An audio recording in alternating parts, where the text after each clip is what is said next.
आप में से कितने लोगों के hero APJ Abdul Kalam sir हैं? जानते हैं उनके हीरो कौन थे? स्वामी विवेकानंद। अच्छा, आप में से कितने लोग निकोला टेस्ला के 300 से ज्यादा पेटेंट्स और इन्वेंशन से इम्प्रेस्ड हैं? जानते हैं उनके हीरो कौन थे? स्वामी विवेकानंद। हम में से कौन सुभाष चंद्र बोस या लाल बहादुर शास्त्री को हीरो मानता है? ऑब्वियसली अब आपको पता चल ही गया होगा कि वो किन्हें हीरो मानते थे, और वो हैं स्वामी विवेकानंद। और आज की इस वीडियो में हम स्वामी विवेकानंद की बायोग्राफी के बारे में बात करेंगे और ऐसी क्या चीज है जिससे नरेन स्वामी विवेकानंद बन गए। तो आइए स्टार्ट करते हैं। स्वामी जी की मदर भगवान पर बहुत विश्वास करती थी। वो बहुत पूजा पाठ किया करती थी ताकि उन्हें एक ऐसा बेटा मिले जो उनके फैमिली का नाम ऊंचा कर सके। एक दिन उनकी मदर भुवनेश्वरी देवी ने सपने में भगवान शिव को देखा। उन्होंने देखा भगवान उनसे कह रहे थे कि वो उनके बेटे के रूप में जन्म लेंगे। ये सुनकर वो बहुत खुश हो गई और उनकी आंखों में खुशी के आंसू आ गए। और 12 जनवरी 1963 में मकर संक्रांति के दिन स्वामी जी का जन्म हुआ। उनकी फैमिली ने स्वामी जी का नाम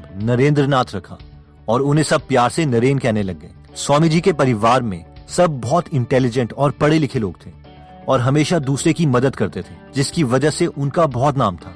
सब उनको बहुत मानते थे। नरेन के फादर कलकत्ता हाईकोर्ट में एडवोकेट थे। छोटी उम्र से ही वो लोगों पर अलग अलग रिलीजन जैसे कि हिंदू, मुस्लिम और अमीर गरीब में भेदभाव करने के लिए सवाल उठाते थे। एक दिन उन्होंने अपने फादर के ऑफिस में टोबैको पाइप का एक बॉक्स देखा।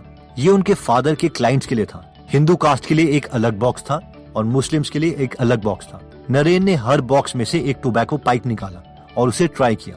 उनके फादर ने जब ये देखा तो उन्हें बहुत डांटा, पर नरेन ने कहा, मुझे तो इन दोनों टोबैको पाइप्स में कोई डिफरेंस नहीं लगता। नरेन जब छोटे थे तो एक दिन उन्हें दो तरह के सपने आए।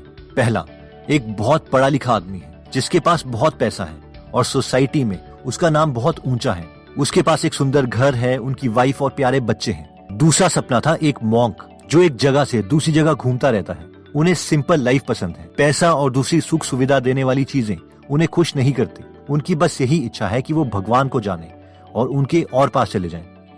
नरेन जानते थे कि वो इनमें से कुछ भी बन सकते थे। उन्होंने बहुत गहराई से सोचा और उन्हें एहसास हुआ कि वो एक मॉन्क यानी पुजारी की तरह ही जीना चाहते हैं। दुनिया में क्या क्या नया इन्वेंट हो रहा है, क्या क्या अचीवमेंट हो रही है, इनमें उन्हें कोई इंटरेस्ट नहीं था।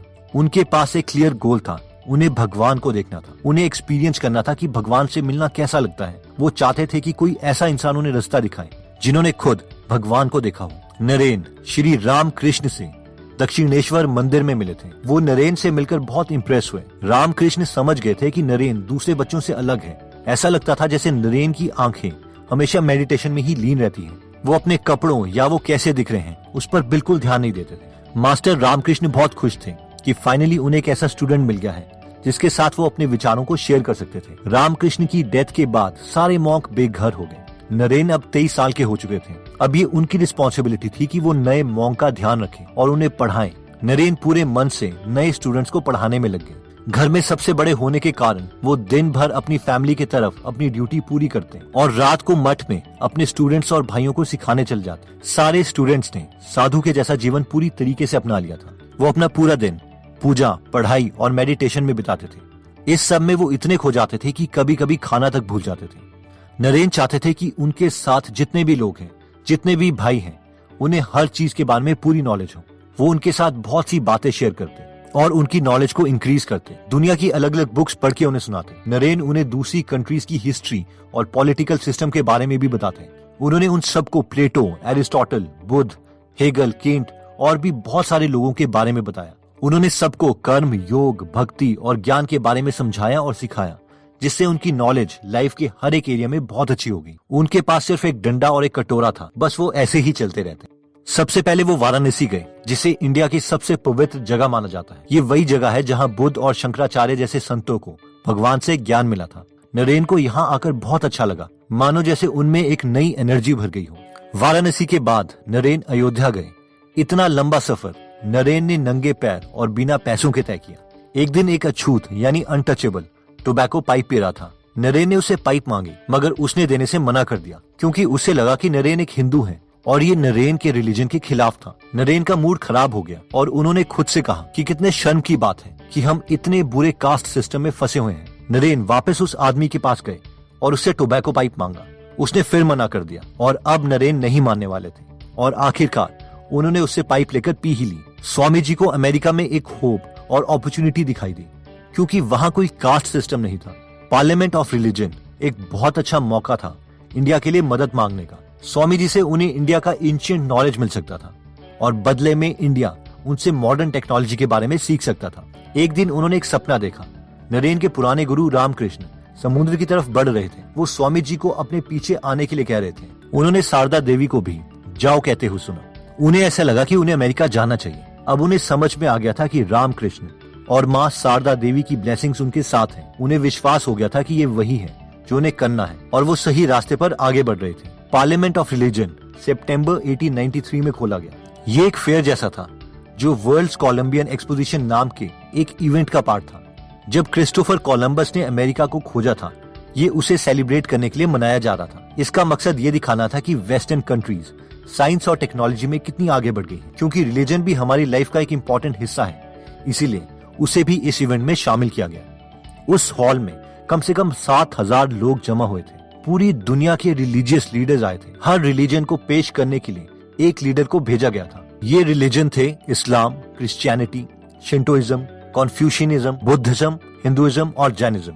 हर एक लीडर को सामने आकर स्पीच देनी थी। स्वामी जी बहुत नर्वस थे। उन्होंने कोई स्पीच तैयार नहीं की थी। उन्हें पता नहीं था कि उन्हें इसकी जरूरत पड़ेगी। वो पहली बार इतने सारे लोगों के सामने स्पीच देने वाले थे। उन्होंने वहाँ काम कर रही टीम से कहा कि उन्हें सबसे लास्ट में बुलाया जाए। आखिर उनके बोलने की बारी आ गई। उनके सबसे पहले वर्ड्स थे brothers and sisters of America. उनके इन वर्ड्स ने वहाँ सभी लोगों का दिल जीत लिया। वहाँ पर सब लोगों ने खड़े होकर उनके लिए तालियां बजाई। सबको लगा कि कोई अलग आया है जिसने पूरे मन से कहा था और जिनकी बातों में सच्चाई थी। वो सबसे ये कहना चाहते थे कि हमें एक दूसरे को एक्सेप्ट करना सीखना पड़ेगा। हमें एक दूसरे को समझने की और शांति बनाकर रखने की जरूरत है। कोई हमसे अलग है तो क्या हुआ, हमें सबकी रिस्पेक्ट करनी चाहिए। स्वामी जी की वो खास बात जो उन्हें दूसरों से अलग बनाती थी वो ये थी, उन्होंने कभी किसी रिलीजन को सही और बाकी सबको गलत प्रूफ करने की कोशिश नहीं की। उनका मानना था कि सब रिलीजन हमें भगवान तक ले जाने का रास्ता है। वो कहते थे कि किसी मकान में अंदर जाने के बहुत सारे दरवाजे हो सकते हैं। पार्लियामेंट्स ऑफ रिलीजन के बारे में इंडिया में खबरें आने लगी। न्यूज़पेपर्स और मैगजीन्स में स्वामी जी की स्पीच छपने लगी। सारे इंडियंस को बहुत प्राउड फील हो रहा था। मठ में जो उनके भाई थे उन्हें विश्वास नहीं हो रहा था कि क्या ये वही नरेन है जिनका इतना नाम हो गया है। जब स्वामी जी ने उनको लेटर लिखा तब जाकर सबको विश्वास हुआ। अमेरिका में स्वामी जी की बहुत लोग मदद कर रहे थे, लेकिन वो उन पर डिपेंडेंट नहीं होना चाहते थे। इसलिए वो अमेरिका में जगह जगह जाकर लेक्चर्स देने लगे ताकि उन्हें कुछ पैसे मिल सके।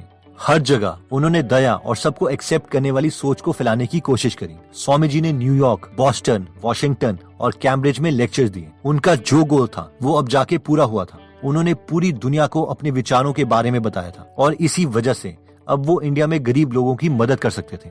जब स्वामी जी इंडिया पहुंचे तो हजारों लोग पोर्ट पर स्वामी जी के आने का वेट कर रहे थे। जब उनके कपड़े की एक झलक दिखाई दी तो वो सब खुश हो गए और उनका नाम लेकर चीयर्स करने लग गए। उनको रिस्पेक्ट देने के लिए वो सब लोग जमीन पर बैठ गए। वो तो एक मॉन्क थे, वो तो एक पुजारी थे जिनके पास ना तो पैसे थे ना ही घर। लोग उनको उनके ज्ञान और उनकी सोच के लिए पसंद करते थे और ये अपने आप में बहुत बड़ा अचीवमेंट था। वो इन सब के लिए ग्रेटफुल थे। स्वामी जी पहले मद्रास गए, फिर कलकत्ता। वो जहाँ भी जाते लोग उन्हें वेलकम करने के लिए वेट करते थे। लोगों में उन्हें देखने और उनकी बातें सुनने की बहुत इच्छा थी। एक बार उनके एक फॉलोअर ने उनसे पूछा, क्या आप इन सब से थक नहीं जाते? स्वामी जी ने कहा, भगवान का काम करने में थकान कैसी। एक दिन उनके पास एक आदमी आया जो बहुत परेशान था। उसने कहा कि उसने सब कुछ करके देख लिया है लेकिन वो भगवान को नहीं ढूंढ पा रहा। उसके टीचर ने जैसा कहा था वो वैसा ही करता था। भगवान की मूर्ति की पूजा किया करता था, आंखें बंद करके अपने रूम में मेडिटेशन करने की कोशिश किया करता था, फिर भी उसे मन की शांति नहीं मिल रही थी। मैं क्या करूं? उसने स्वामी जी से पूछा। स्वामी जी को उस पर दया आ गई। उन्होंने कहा, अपने दरवाजे, अपनी आंखें खोलो, अपने चारों तरफ देखो। उन्होंने उसे अपने आसपास गरीब और कमजोर लोगों को देखने के लिए कहा। बोले कि उसे पूरी मेहनत और मन से उन सब लोगों की मदद करनी चाहिए। अगर वो भूखे हैं तो उन्हें खाना दो, अगर वो बीमार हैं तो उन्हें दवाई दो, अगर वो पढ़े लिखे नहीं है तो उन्हें पढ़ाओ। पूरे मन से उनकी सेवा करो, तभी तुम्हें शांति मिलेगी। स्वामी जी को अस्थमा हो गया था। डॉक्टर्स ने उन्हें नॉर्थ इंडिया जाने के लिए कहा क्योंकि वहाँ पर क्लाइमेट अच्छा था। नॉर्थ के लोग बहुत समय से स्वामी जी को बुला रहे थे, इसलिए स्वामी जी मान गए। अपने फ्रेंड को लिखे हुए लेटर में उन्होंने कहा था कि वो बहुत थका हुआ महसूस कर रहे हैं। स्वामी जी ने नॉर्थ इंडिया के हर एक स्टेट में लेक्चर दिए। स्वामी जी एकता को बढ़ावा देने के लिए एक कास्ट को दूसरी कास्ट में शादी करने की बात भी करते थे। उन्होंने यूनिवर्सिटीज में भी कहा था कि स्टूडेंट्स को सिर्फ क्लर्क, लॉयर या डिप्लोमेट ना बनाए, बल्कि उन्हें अपने देश की सेवा करने और अपने देश से प्यार करना भी सिखाए। अंत में स्वामी जी बेलूर मठ में रहने लगे। उनका अस्थमा और खराब हो गया था। दिन ब दिन उनकी बॉडी और वीक हो रही थी, मगर उनका माइंड अभी भी बहुत शार्प था। अगर कोई मॉन्क उन्हें रेस्ट करने के लिए कहता तो वो नहीं मानते थे। स्वामी जी को इंसाइक्लोपीडिया ब्रिटानिका बहुत पसंद आई। एक मॉन्क ने उनसे कहा कि इस बुक में सारे 25 वॉल्यूम को याद करना बहुत मुश्किल है, पर स्वामी जी तब तक 11th वॉल्यूम स्टार्ट कर चुके थे। उन्होंने उस मॉन्क से कहा कि वो 10 वॉल्यूम पढ़ चुके हैं, उनमें से वो कुछ भी पूछ सकता है। वो मॉन्क बहुत सरप्राइज हुआ ये देखकर कि स्वामी जी को सारे जवाब आते थे। यहाँ तक कि उन्होंने उस बुक्स की कुछ लाइंस भी बोलकर दिखाई। स्वामी जी को महसूस हो गया था कि वो 40 की एज तक नहीं पहुंच पाएंगे। उनकी एज उस समय 39 इयर्स और 5 मंथ्स हो चुकी थी। उन्होंने पंचांग भी देखा ये कैलकुलेट करने के लिए कि उनकी डेथ कब होने वाली है। स्वामी जी ने अपने सीनियर मॉन्क को बता दिया था कि अपना अंतिम संस्कार वो कहाँ पर चाहते हैं। वो उसी मठ के ग्राउंड में एक जगह थी। फ्राइडे शाम 7 बजे बेल बजी। पूजा का समय हो गया था। स्वामी जी अपने रूम में पूजा और मेडिटेशन करने चले गए। उन्होंने अपने सेवक से कहा कि वो 1 घंटे रूम में रहेंगे और उन्हें कोई डिस्टर्ब ना करें। उसके बाद स्वामी जी ने अपने सेवक को मदद करने के लिए बुलाया। रूम में सब विंडोज को खुला दिया गया ताकि फ्रेश हवा आ सके। स्वामी जी बेड पर लेट गए। उनके सेवक ने सोचा कि वो सो गए हैं।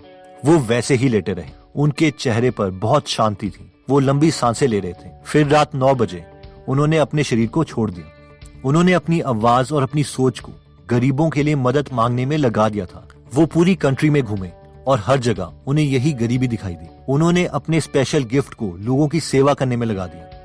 उनके इसी क्लियर गोल ने उन्हें इतना सक्सेसफुल बनाया। उनके इसी पक्के इरादे के कारण उन्हें यूरोप और अमेरिका में इतनी रिस्पेक्ट मिली।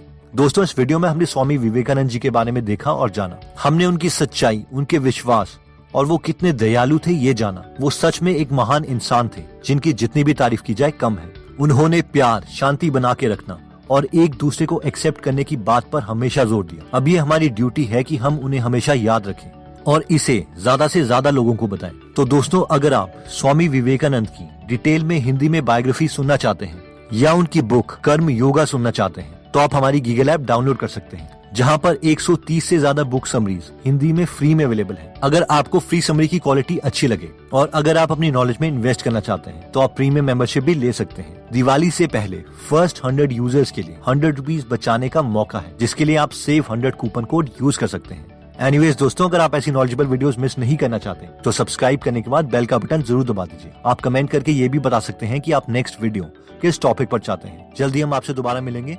जय हिंद।